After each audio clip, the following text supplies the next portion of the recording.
Hello, you beautiful listeners. Welcome to the Super Pod Saga. His name's Aaron.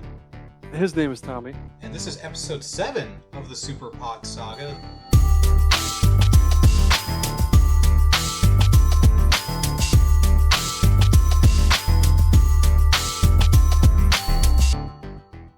The podcast where Aaron and I talk about every single video game topic in the world, but one at a time, not all at once. That's true. That'd be just a mess. That would be like a year-long podcast, wouldn't it? If we just started and didn't stop until we discussed everything. That's just one episode. Episode 2 coming in about 3 weeks. In 3 years. Today's episode is all about the best weapons in video games, because nothing makes a good video game like a good weapon. I firmly believe that it's weird because there are when you think about it, if you play a game with just generic swords or generic guns, it's not special. But when developers are actually creative with the weapons, it makes games way more fun.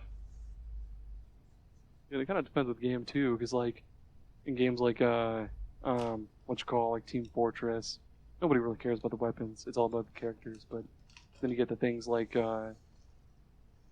Final Fantasy or something like that, and those do really stand, like the Buster Sword. It's so iconic. Exactly, iconic. I like that. So we're going to talk about all our favorite weapons in games, and since this was my topic to pick, I'm going to go first, and I'm going to pick a weapon from a video game series that I was obsessed with back when it came out, and that was the first Destiny. I was completely obsessed with Destiny. Yeah. I stole memorabilia from the Walmart that I worked at. It was the advertising stuff. So they had this Destiny cube and stuff like that. I stole it to keep at my house. And it's just cardboard. It's fine. Yeah, it was literally just cardboard. I bought the collector's edition that came with a little bracelet, one of those rubber ones, and I wore that all the time. I was very proud of loving Destiny. But anyways, game is filled with weapons. If you don't know, it's your typical common, uncommon, rare, blah, blah, blah. The highest level is exotic. And in the first Destiny, the exotic weapons, were so cool. They changed things just enough to make you feel special. And the most special weapon for me was a weapon called Red Death. It was a pulse rifle, which is it's a weapon that fires in 3-shot bursts, but it fired it so fast that it was basically one shot that fired 3 times, if that makes sense. It wasn't ba ba ba. It was bleh. So cool. And just the design of it, it looks like a regular gun, but it's got a knife, a bayonet on the end, and it's half drenched in blood. And most weapons in Destiny are this is from the Hive alien Gorgath, and it's his special thing, and blah, blah, blah. But this one is all the thing says, the lore description is, Vanguard policy urges Guardians to destroy this weapon on sight. It is a Guardian killer.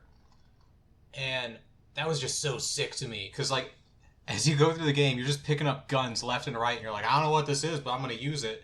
And then this one is apparently so evil that you're supposed to destroy it on sight. I love that. As for what made it special when using it, every time you got a kill with it, it would start your health regeneration, and it would increase your reload speed for a short time.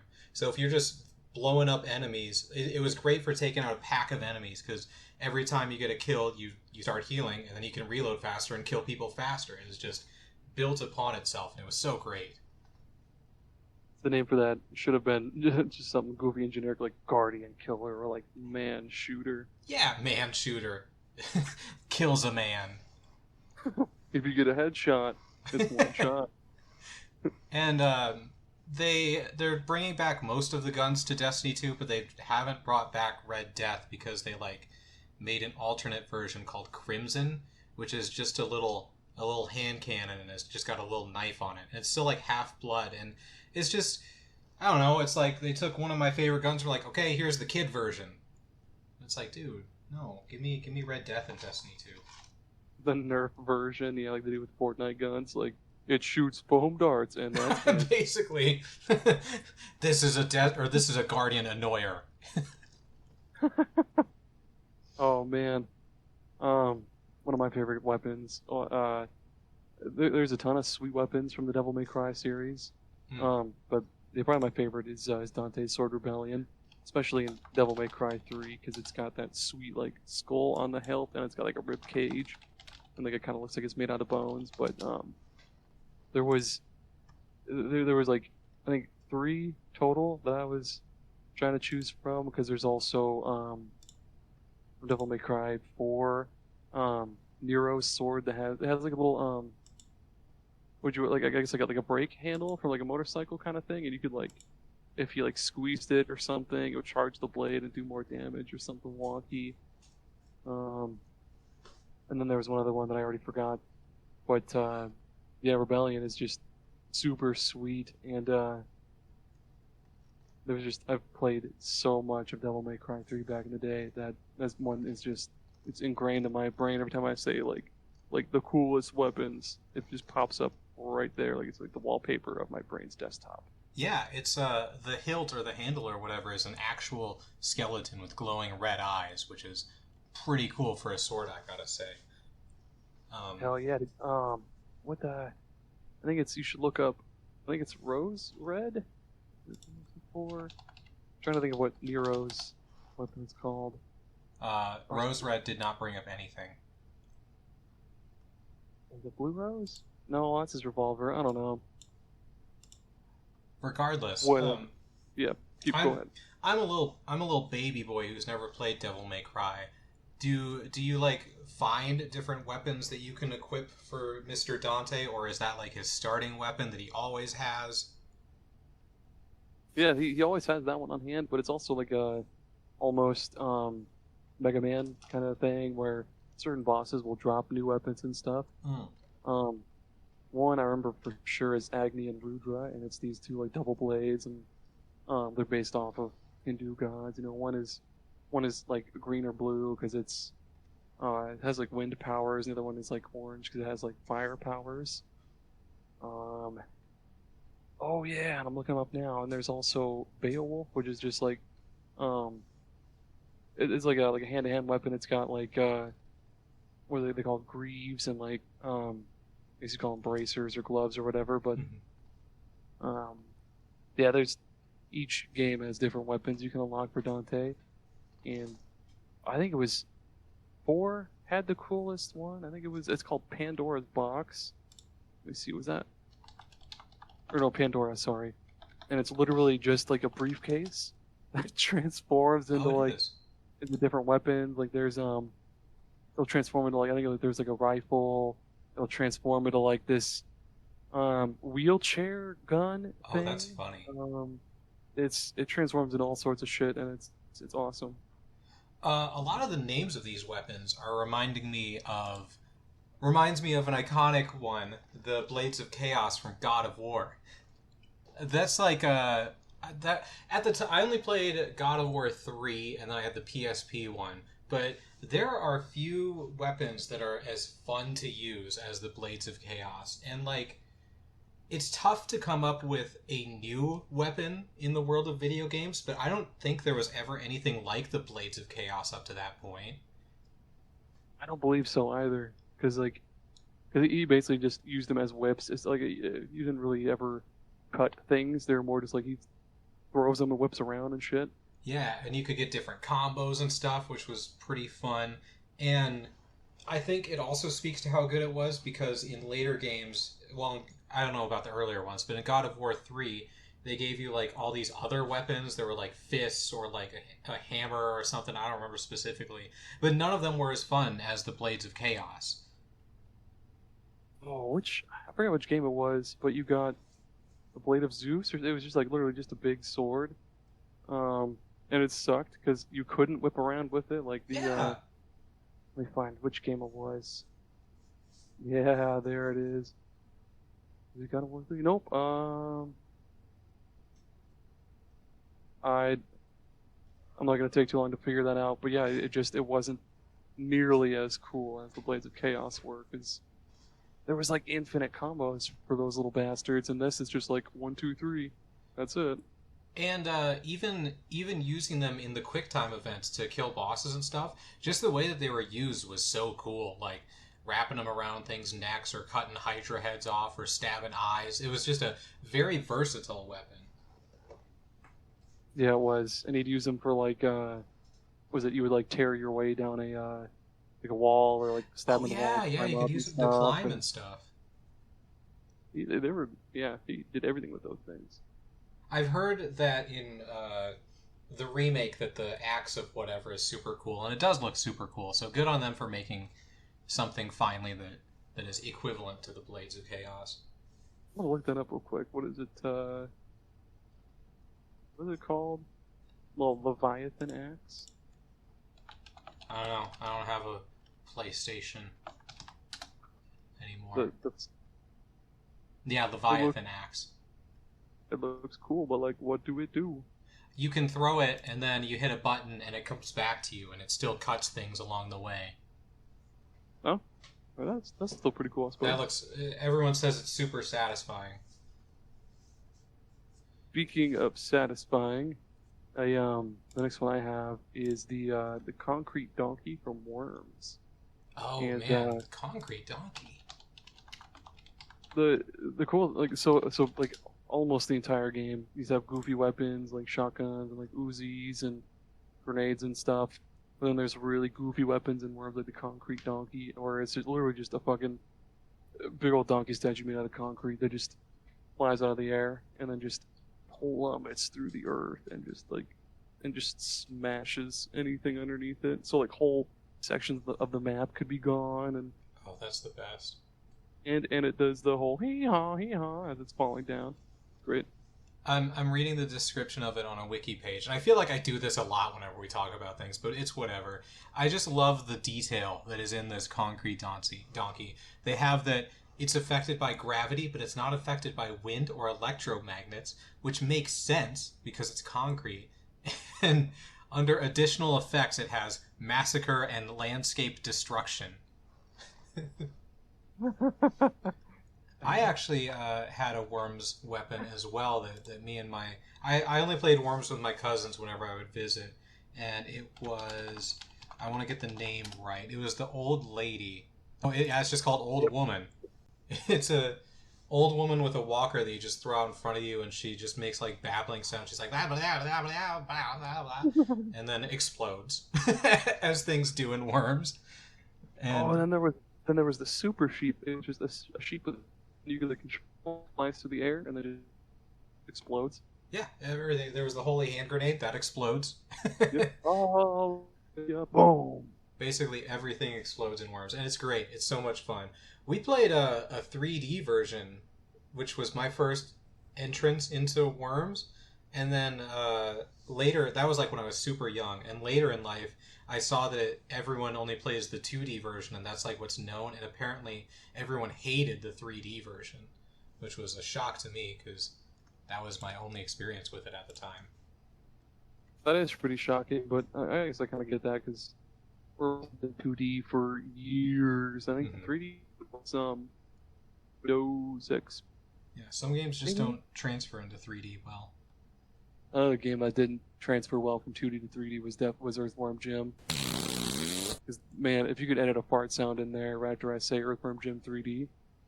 I'm sure I can figure that out. I think that's within my capabilities. When was Earthworm Jim in 3D? I've only seen the 2D ones. Well, we don't talk about Earthworm Jim 3D, but no, it was like N64, I believe. Classic. Earthworm Jim 3D. Yep, N64. And that's what it was called, was Earthworm Jim 3D. Yeah, and it was just a piece of crap. Huh. Unfortunate.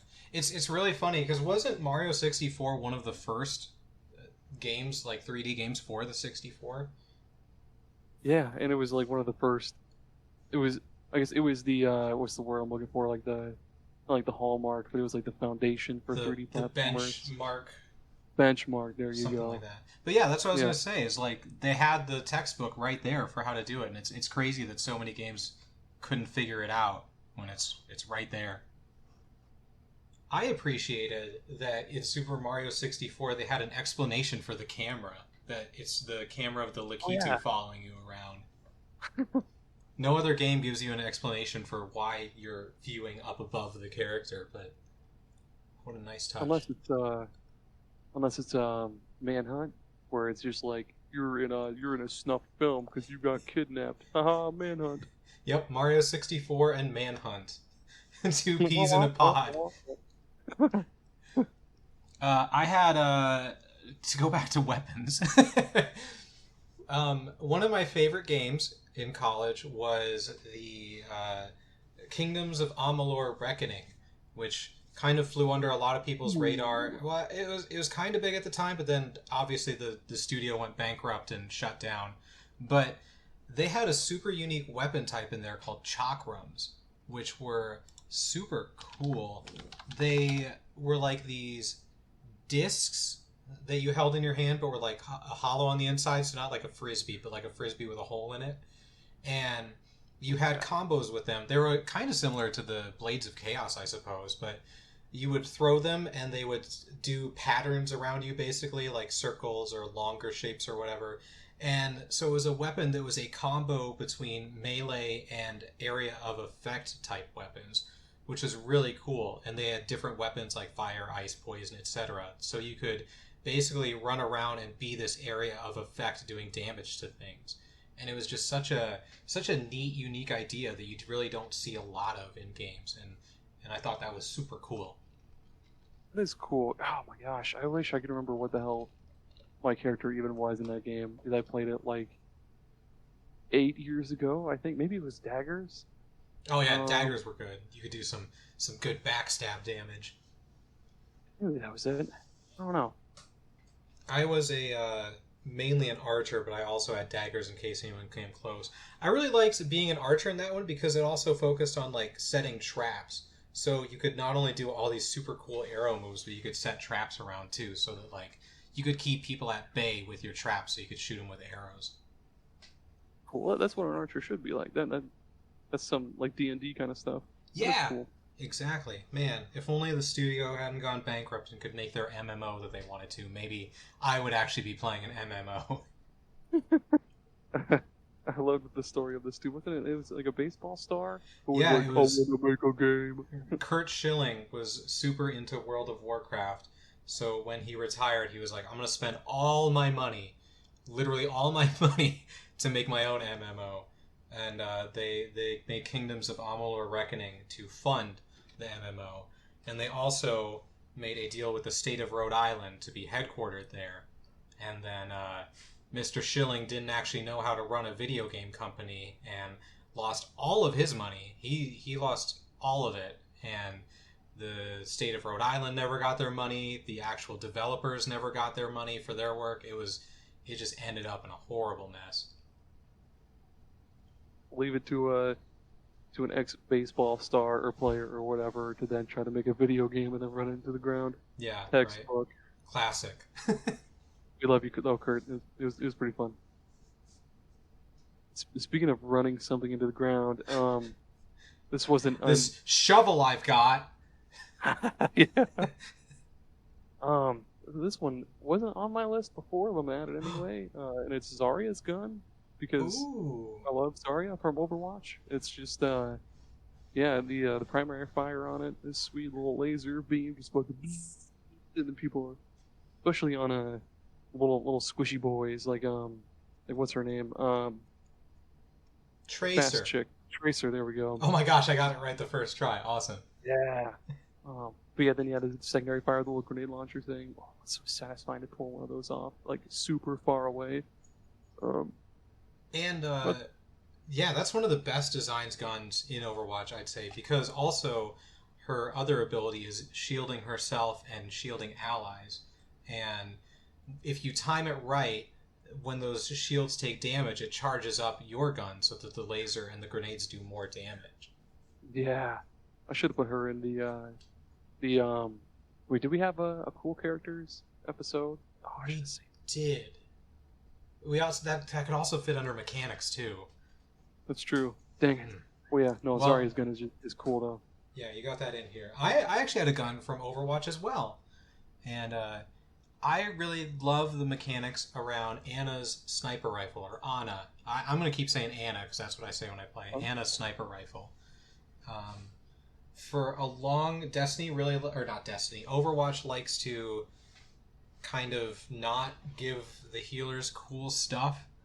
So when they introduced Anna, her gun was like super cool. She's a sniper, which there are a few of in Overwatch, but if she shoots her teammates, it heals them. And if she shoots the enemies, it damages them. So when there's like a fight going on, you can just shoot into that mass of people and you're going to be doing good to heal or bad to damage, and that's cool on its own. But I also like that the gun changes whether you're scoped in or not. If you're I hope I can explain this okay.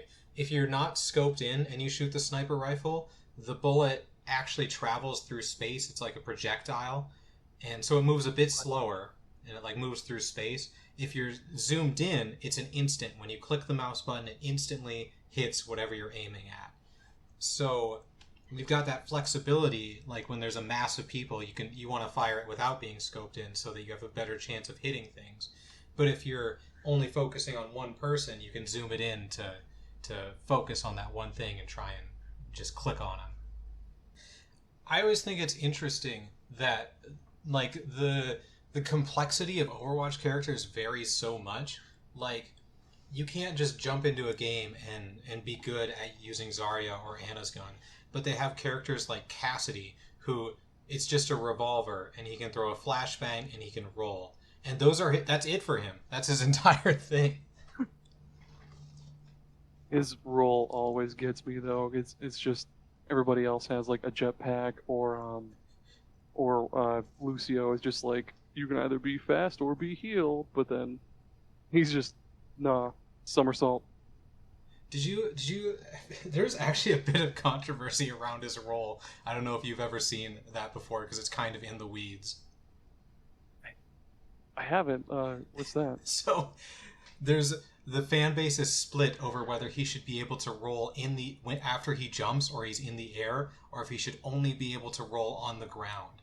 And the developers have gone back and forth on this a few times. I mean, I feel like it's not all that often that people are jumping with that guy unless they're just like spam jumping or something.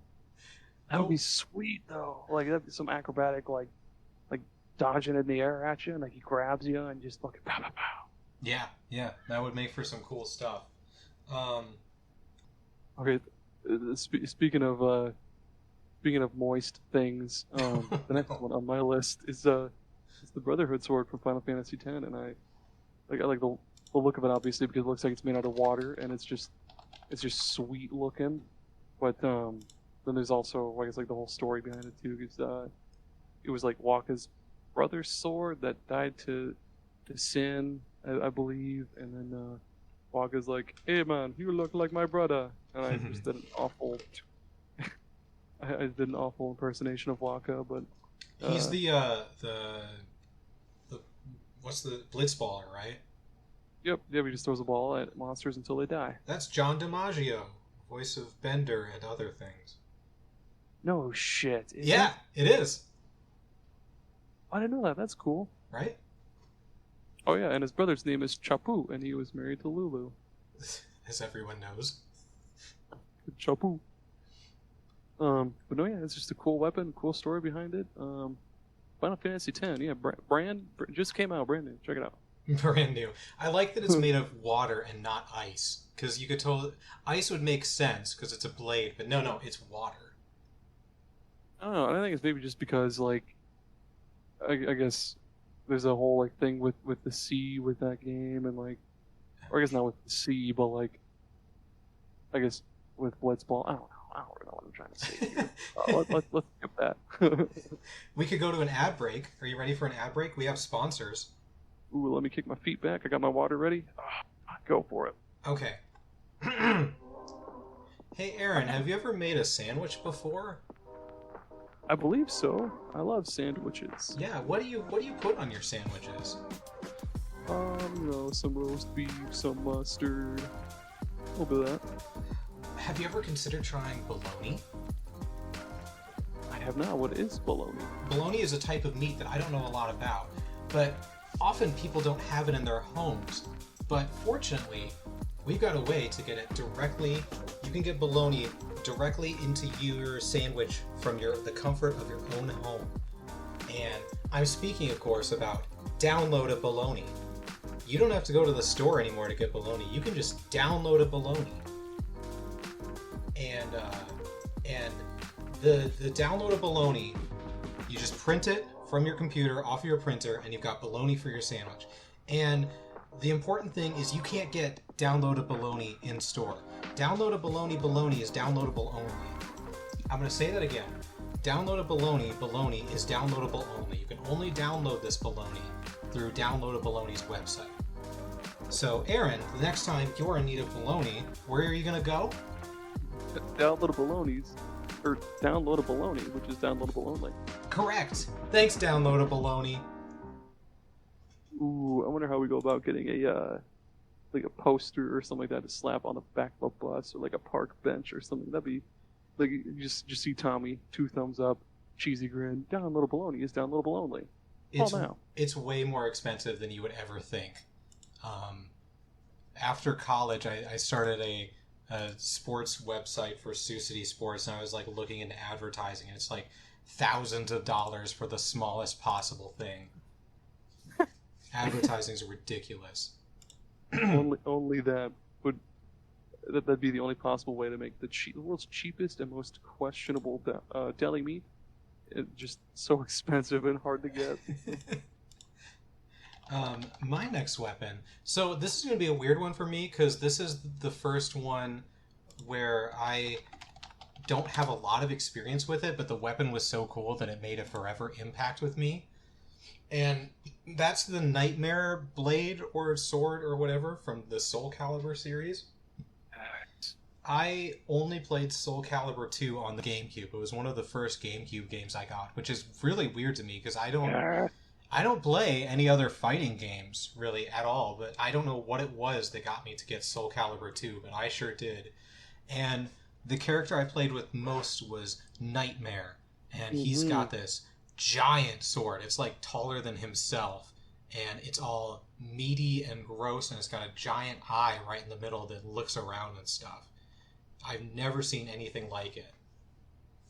The coolest part about the whole thing is that, like, every other character is like, you've got Maxie with a pair of nunchucks, or you've got fucking Song Mina who's just got a halberd. But no, this motherfucker just comes in, and his sword kind of like slowly evolves over the course of like the series too, because like it starts off.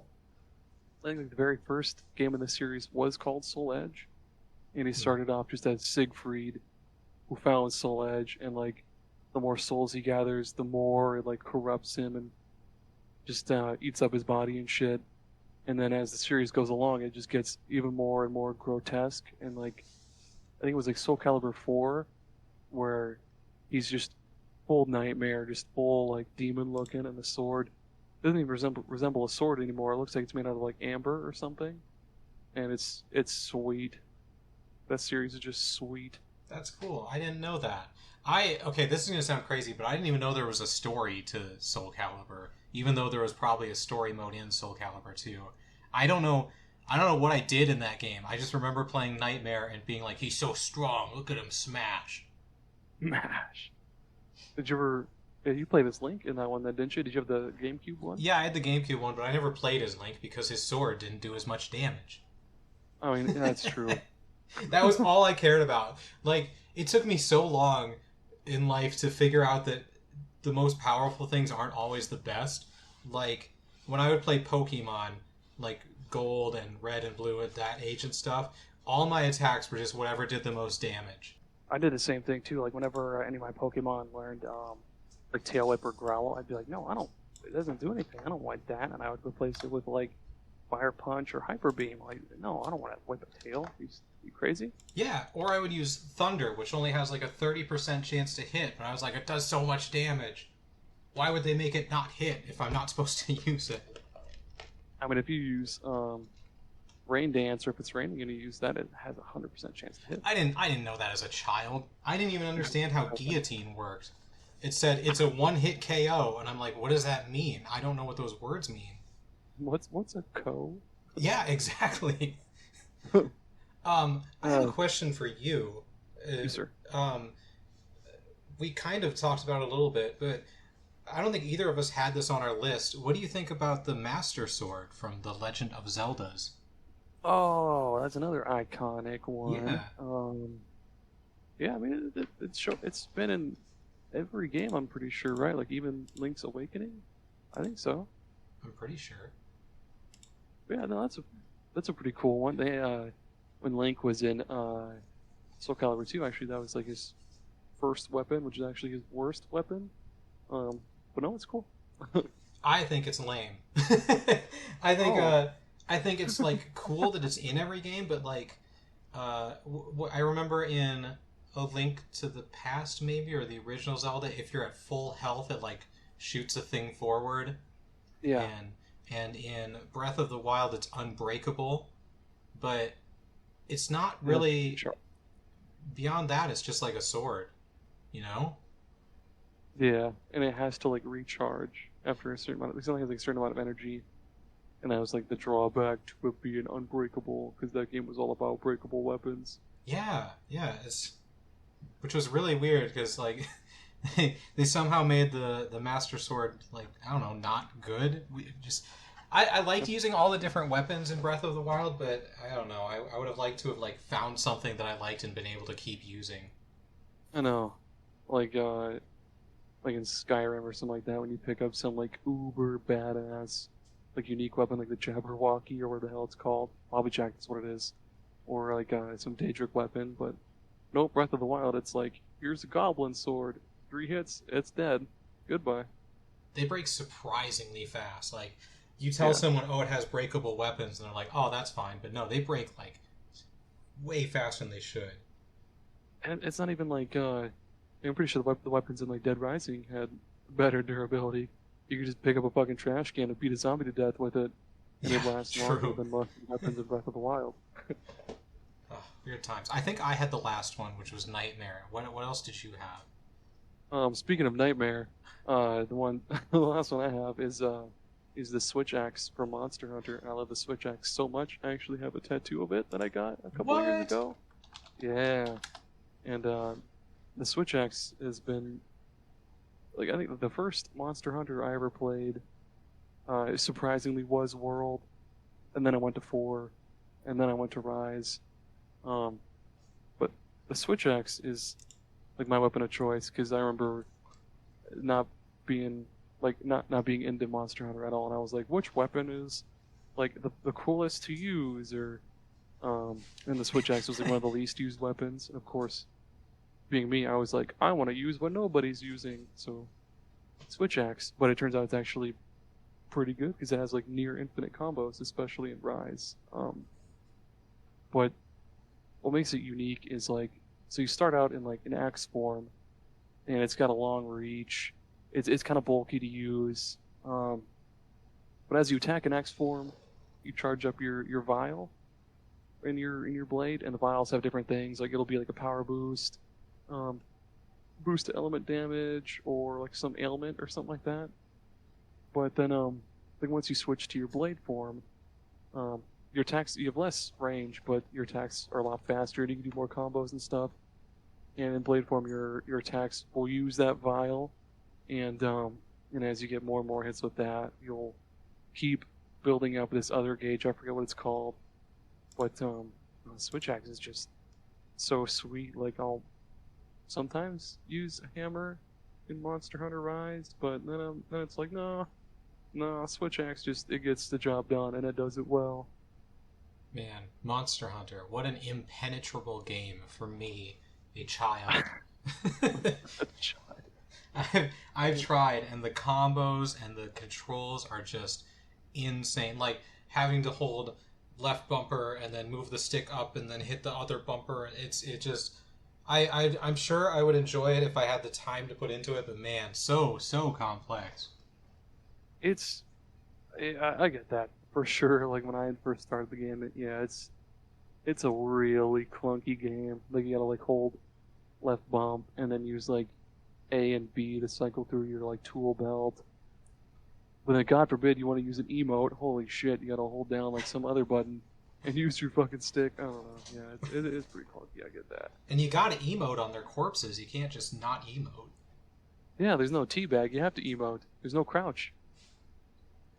But yeah, no, I'm telling you, Tommy, buy the game, and you got me here to teach you. We'll play. I'll lead you to glory. We'll be the premier podcast tag team super duo, and we'll stream it, and we'll become famous. If we ever make enough money that we could have the time commitment to stream, that is absolutely something we'll do. Is you teaching me to play Monster Hunter? We'll call it baby's first Monster Hunter. Monster Hunter for I was gonna say dummies, but you're not a dummy. You can say it. Baby's first Monster Hunter for dummies. Perfect. I only had one weapon left, and it is absolutely not a weapon for babies, as really there aren't any weapons for babies, I guess. But another iconic one is the Lancer from Gears of War. Oh yes. For those of you who aren't aware, the Lancer is it's a big old gun, and it's got a chainsaw on the bottom of it that you can start up, rev up, and you can slice through enemies with it. And I like it a lot because just the design itself is super cool. It's a gun with a chainsaw. When have you ever seen that before? But it isn't like an auto use thing. You have to hold the B button to actually rev it up and start it, and then you have to go into someone. You can't just hit a button and use it. You have to plan in advance when you want to use it by charging it up and running into people. And I thought that added a nice layer of complexity to it. Yeah, because if you try to charge it up and then you run at somebody and then they just toss a bullet at you, or they toss just a small pebble at you, your character will be like, and they'll lower it, and then ouchie. You're stuck. Yeah, my ego. You're stuck there for a minute, and then you get blasted with an Asher.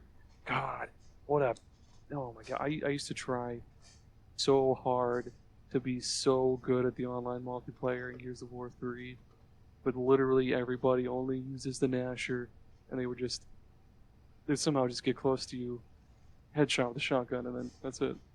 It's weird to me, but Gears of War still has an online competitive scene. Every once in a while I get a TikTok of people playing Gears of War online, and I'm like, whoa, this is a thing, huh? Yeah, it's so wild. I'm sure maybe it's different now because they're on number 5, I think. Yep. But in the Gears of War 3 days, everybody only ever used the Nasher.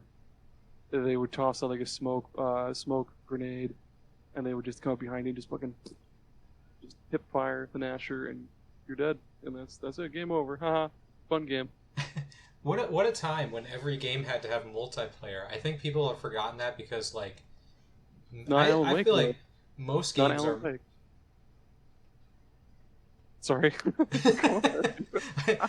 I feel like most games are multiplayer focused now, but back in the PlayStation 3, Xbox 360 days, there was a multiplayer mode for Uncharted 2 where you could face off against other people in Uncharted 2 multiplayer. Oh my God, yeah. Same with Dead Space 2 had it. Mm-hmm. Lost Planet. Mass Effect? Yeah, Mass Effect. I don't think... No, Dead Rising did have one, that's right. Dead Rising 2. Mass Effect tied their multiplayer to the story. You could get a better ending if you played more multiplayer. How the hell did that tie into it? I never played it because I thought it was weird. But I believe the story of the multiplayer was you were facing the other team to get supplies, and so you would get those supplies and then you'd be better prepared for the end of the game. Which is a neat idea, but I could definitely see that. So yeah, you said you didn't have any more weapons, right? That's it for me. Then that means that there are no more cool weapons in video games. We've talked about them all. If you think that we missed one, feel free to to tweet at us at Super Pod Saga or email us at superpodsaga@gmail.com. Anything else you'd like to add, Aaron, about people talking to us? I mean, we also have a Facebook page, but Facebook's so hard to work with. But yeah, if you do dig up any cool weapons in like an encyclopedia you find in your grandparents' basement, yeah, tweet at us. We take turns on Twitter, and it's pretty funny. But yeah, that's it for us. I love it. What's going to be the topic of our next episode, Mr. Aaron? It's your turn to pick. Next episode is going to be boss battles. Oh, that's a good one. Could be good ones, could be bad ones. Okay. We're doing everything. Yep. I like it. My brain's already running. Oh, I got one from a recent game. Okay. I got jotted down right now. Let's do it. Jot it down, and I'm going to send off our wonderful listeners. Thank you so much for listening. Make sure to drop a review or share it with other people who may be interested as well. But thank you for listening. Have a great day. Bye.